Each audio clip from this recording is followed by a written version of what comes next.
qui viennent de se dérouler ce matin à Paris changent évidemment le cadre de cette manifestation. Je m'apprêtais à vous parler de la métropole de Lyon que nous venons de créer depuis le 1er janvier et donc des effets qu'elle allait avoir sur notre vie quotidienne, sur les relations qui peuvent exister entre la métropole et les communes, sur les effets, nous l'espérons bénéfiques, qu'elles vont avoir pour nos concitoyens. Mais évidemment, les événements qui se sont déroulés à Charlie Hebdo changent tout.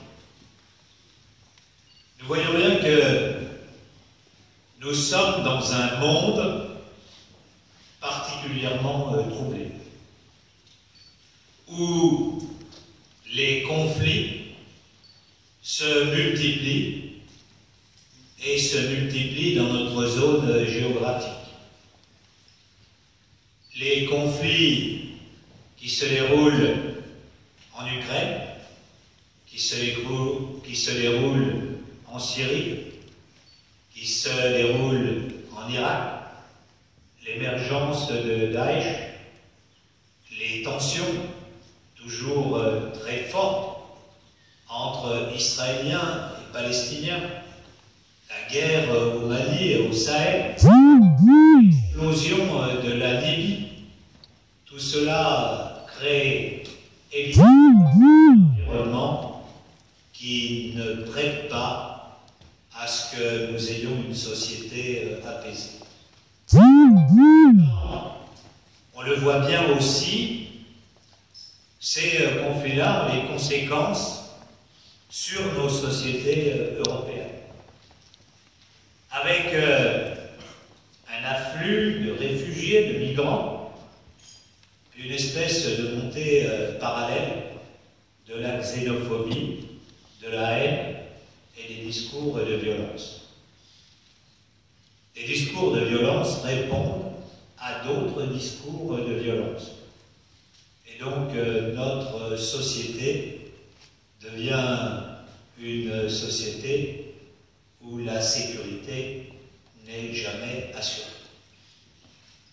Nous savons tous que depuis maintenant quelques mois, des mesures renforcées de sécurité avaient été prises dans nos grandes villes, sont prises dans une ville comme la ville de Lyon.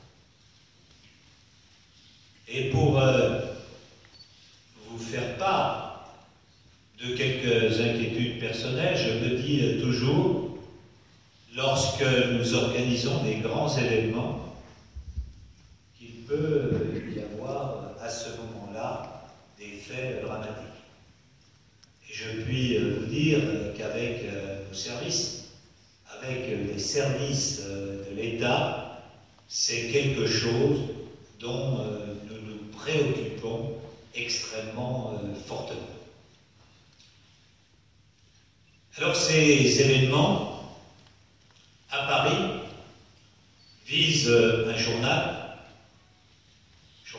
connu pour son impertinence, pour la manière dont il traduit notre réalité avec un esprit critique acéré et sans faire de concession à personne.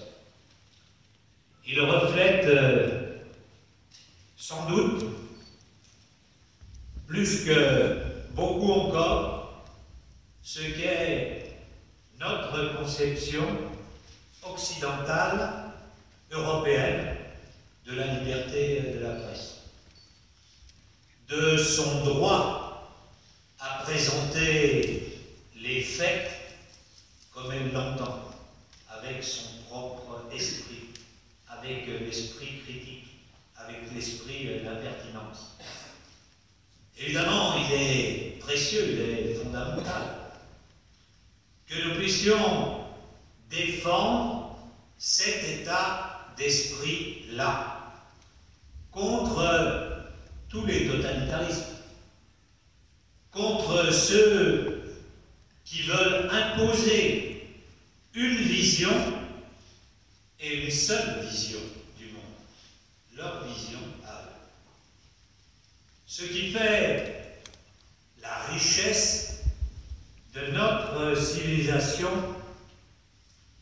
c'est justement notre capacité à la pensée diverse, contradictoire, à accepter la pluralité des points de vue, la pluralité des modes de vie, et donc à construire chaque jour une capacité à vivre ensemble.